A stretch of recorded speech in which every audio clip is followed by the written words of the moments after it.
Alors salutations à tous, on se retrouve aujourd'hui pour la sortie du tant attendu le Dévastateur de Duel qui sort ce jeudi partout.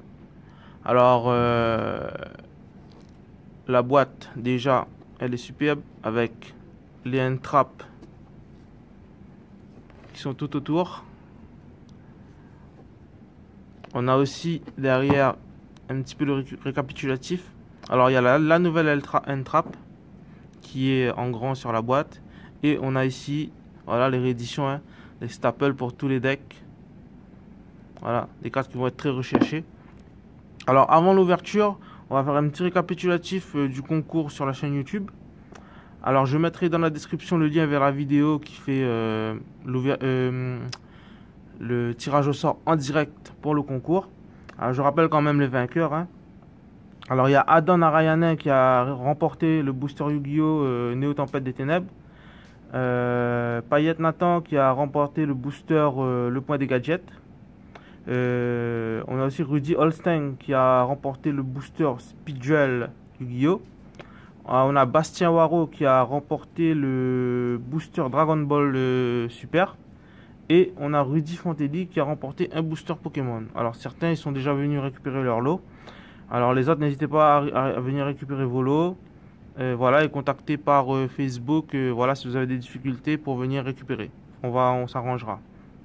Et donc voilà, il y aura bientôt un prochain concours avec des lots un peu plus conséquents à gagner. Alors n'hésitez pas, si vous n'êtes pas encore abonné à la chaîne, de vous abonner pour pouvoir participer au prochain concours. Alors donc on va passer à l'ouverture de ce coffret.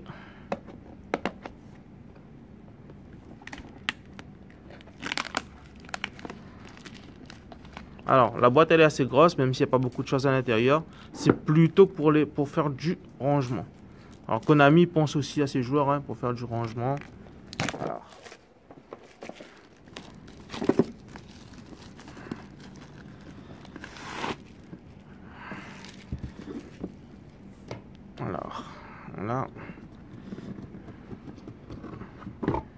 Alors voilà, la boîte elle est comme ça.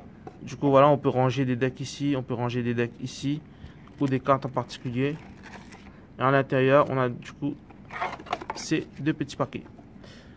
Alors on a le paquet Field Center, parce que cette fois-ci Konami a mis des Field Center exclusifs à l'intérieur et des Field Center qui sont aussi officiels. Donc voilà, hein, c'est très chouette d'avoir fait ça. Déjà que c'est un bon produit, et il rajoute encore des trucs supplémentaires. Et en plus, on n'en a pas un, mais on a 4 Field Center. Alors là, la nouvelle entrap en Field Center. Franchement, c'est super. Et là, on a Yugi, Joey et Pegasus. Avec leurs monstres, on va dire, préférés derrière. Voilà, hein, c'est franchement, juste pour les Field Center déjà, c'est énorme. Alors ensuite on va passer à l'ouverture.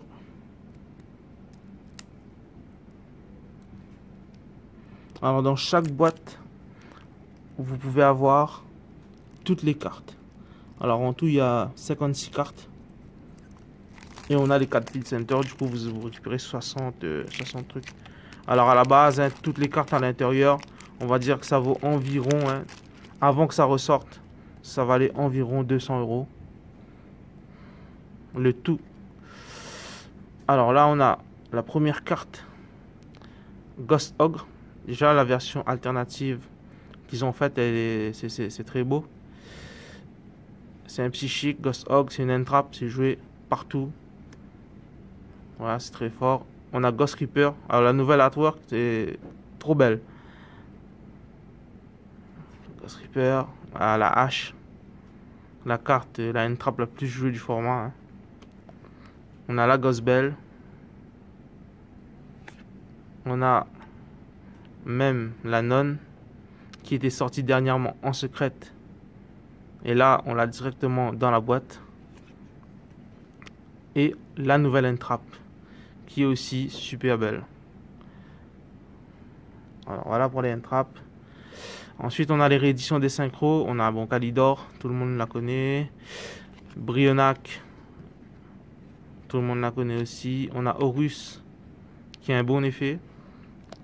Alors, on a Dragon Rose Noir.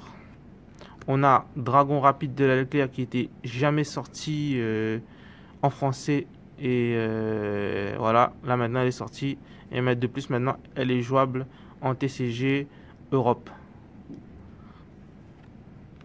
Alors on a le Dragon étincelle poussière d'étoile. Celle-là aussi elle était quand même assez rare à avoir.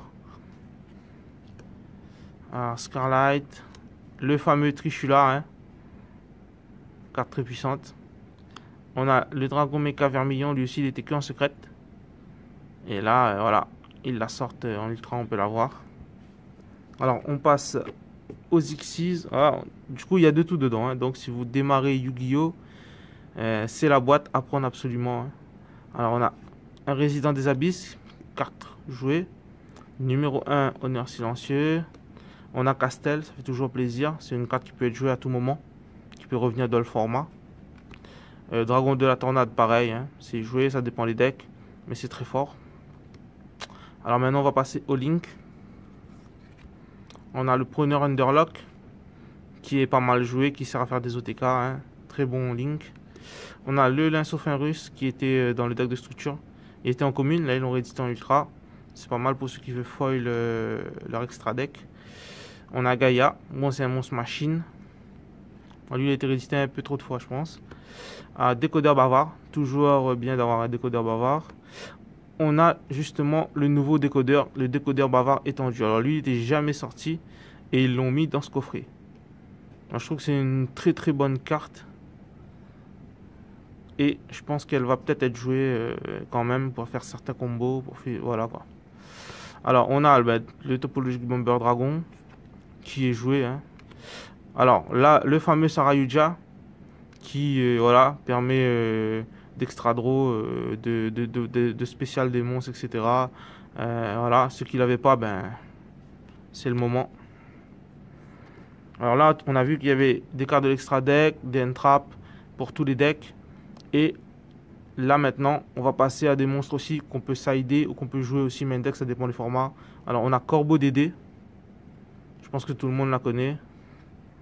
On a Illusionniste d'effet, qui est réédité encore une fois, mais comme c'est une carte qui commençait à être rejouée assez souvent x3 dans les decks, c'est quand même bien de l'avoir. Alors on a Porte Bloqueur, un monstre qui était dans 5D, joué par le policier. Alors, du coup on va voir s'il sera joué ou pas. Bon, ils l'ont réédité. Sûrement un truc à faire avec, hein. Alors on a Denko Seka. C'est une carte aussi qui est jouée quoi, surtout dans les formats MP. Alors l'inspecteur border, je pense que tout le monde le connaît. C'est très très fort. Et en ce moment il est joué surtout dans Grande Majou. Alors on a aussi Annihilateur de magie. Alors cette carte voilà, elle était très très rare avant. Enfin pour l'avoir c'était quand même assez difficile. Là maintenant dans la boîte Duel Dévastator on l'a. Voilà. Alors lancer artefact, tout le monde la connaît pour la side, contre Orcus surtout. Alors là le démon de la vanité qui empêche les invocations spéciales. Le démon de la majesté qui empêche les effets de monstres. Tout le monde connaît Pancratops Dino Luther qui est joué quasiment dans pas mal de sides, même en main deck, hein. Très fort, hein. Une spéciale gratuite qui peut gérer une carte sur le terrain adversaire. Alors on a le Gamciel qui était toujours recherché en ce moment. C'est le kaiju le plus joué. Donc voilà, très très bonne réédition. Voilà pour les monstres. Ensuite on va passer donc aux magies. Alors aux magies, ben, la carte hein, qui est jouée depuis très très longtemps à Yu-Gi-Oh! Qui était limitée à 1, qui est passée à 2 et qui est maintenant à 3. Elles auront édité Contrôle Mental. Alors Canon Ondulatoire. Voilà, qui était très recherché quand même. Ça existait que dans des anciens boosters. Là ils l'ont réédité. C'est bien pour les gens qui la voulaient et qui ne pouvaient pas l'avoir. Alors bon, la carte, hein, super polymérisation. Pas besoin de trop de commentaires, hein, ça peut être joué partout dans tous les decks. C'est incroyablement fort pour retourner les terrains de l'adversaire, etc. Alors on a le livre de l'éclipse, celui-là aussi il est pas mal. Parce qu'il n'avait pas été réédité souvent. Là ils le mettent à l'intérieur, ça permet l'accès à pas mal de monde. Alors le cimetière silencieux, on connaît, c'est pour annuler les effets du cimetière. Alors une carte qui est pas mal jouée en ce moment, c'est Cyclone Cosmique. Alors pourquoi elle est plus jouée? Parce que par rapport à Orcust, Jinkiritsu qui empêche les destructions et tout, voilà. Les gens ils préfèrent jouer Cyclone Cosmique parce que ça bannit, ça détruit pas. Du coup voilà, c'est plus attrayant de jouer celui-là que de jouer Typhon. Alors appelé par l'atome, hein, comme d'habitude. Carte toujours très jouée, voilà quoi. Ils la remettent à l'intérieur, c'est chouette. En plus, cette fois-ci en ultra, elle a été éditée dans quasiment toutes les raretés, sauf en rare. Alors, on va passer aux cartes pièges. Alors, concernant les cartes pièges, on a zone de dimension parallèle. Alors, ce tour, les monstres envoyés au cimetière sont bannis à la place. Une carte pas mal hein, pour gérer pas mal de trucs. Alors, on a Typhon. Alors, ça, c'est la carte piège qui était quand même assez rare. Donc assez difficile à trouver. Du coup là ils l'ont remis dedans. C'était très bonne réédition. Alors on a cette fois-ci l'apocryphe interdit qui est édité en ultra rare alors que ça existait en commune. C'était quand même joué un peu. Mais voilà, là avec ça en ultra rare c'est mieux de le jouer qu'en commune. Et contre par exemple les decks comme Thunder Dragon, c'est pas mal parce que ça envoie les monstres au cimetière, ça les détruit pas. Donc du coup si l'adversaire a 2 fusions, vous activez la carte, vous dites fusion, et l'adversaire est obligé d'envoyer 2 fusions depuis le terrain au cimetière. Alors, barrière dimensionnelle, toujours une bonne carte, hein, parce que voilà, les gens, par exemple, quand Thunder Dragon, il ne peut pas faire fusion. Si vous jouez Orcust et que vous tombez contre quelqu'un qui joue Cyber Dragon ou qui voudrait faire méga flotte et tout, avec barrière dimensionnelle, si vous activez avant, il ne pourra pas le faire. C'est quand même une bonne carte, mais à jouer de façon technique. Alors, Vent perdu. Alors, cette carte aussi est sortie il y a pas mal de temps. Quand même assez rare à trouver. Et c'était quand même assez joué. Au dernier YCS, il y avait des gens qui le jouaient. Donc, voilà, c'est pas mal. Alors, on a J'ai entourage de poussière. Alors, c'est une carte plus de side. On side contre genre True Draco, les decks comme Gourou, Control, les Altergeist. Voilà. Décret Royal, pareil. Bon, c'est une carte que tout le monde connaît, hein. Ça c'est des cartes qu'il faut avoir. Parfait anti-magie aussi, pareil. C'est une carte qui est assez rare. Et parce que en fait tout le monde cherche x3. Donc pour tous les nouveaux joueurs et tout, bah, c'est bien de l'avoir réédité. Alors la carte, il ne peut y en avoir qu'un. Très très bonne carte hein, qui est jouée dans Sky Striker, qui est jouée dans Guru Control. C'est une carte qui, on va dire, qui fait bien chier tous les autres decks à combo ou qui invoque plusieurs monstres. Alors, mouchard électrique, c'est pour annuler les pièges et renvoyer dans le deck. Alors, Assaut solennel, celui ça fait un bon moment qu'il n'avait pas été réédité. Là, il la ressort, hein. On va dire à récupérer, hein, parce que ça peut servir à tout moment. Maintenant, il est à 3, jugement solennel est à 3. Avertissement, pour l'instant, il est à 1. Mais si avertissement repasse aussi à 3, on pourra voilà, quoi, varier les pièges dans les decks. Et le dernier piège, redémarrage rouge. Pareil, hein, beaucoup joué en side, surtout quand on joue les decks OTK et tout là. Ça permet voilà quoi, si l'adversaire active une carte piège, de le bloquer. Et si on peut l'OTK derrière, on l'OTK direct.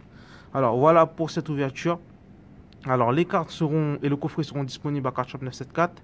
Alors dès la sortie.